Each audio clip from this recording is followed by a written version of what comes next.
A public servant usually refers to a government official and will grant them certain privileges, duties, and powers. While there is a similar provision in the Prisons Act 1894, the model bill is silent in this regard.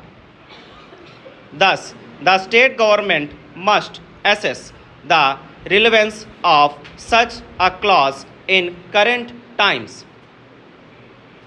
Another feature is the constitution of a prisons and correctional service force.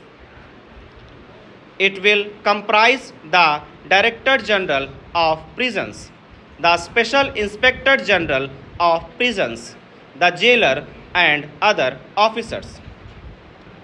Some powers specified in the bill include the authority to use allotted weapons as required, make arrests without a warrant or magistrate's order, and so on.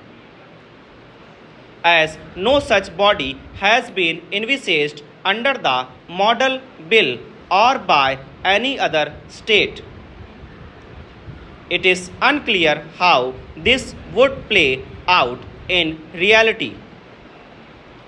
Given the shift towards a rehabilitative justice system, measures must be taken to curb unchecked power and provide for a more humane approach to incarceration. While the model bill proposes the creation of a welfare fund for the prisoners, this bill entails the creation of welfare fund for prison staff and another for prisoners, as funds for both will come from the state government.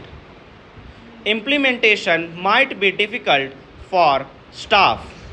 The model bill proposes a staff welfare wing for implementing welfare initiatives.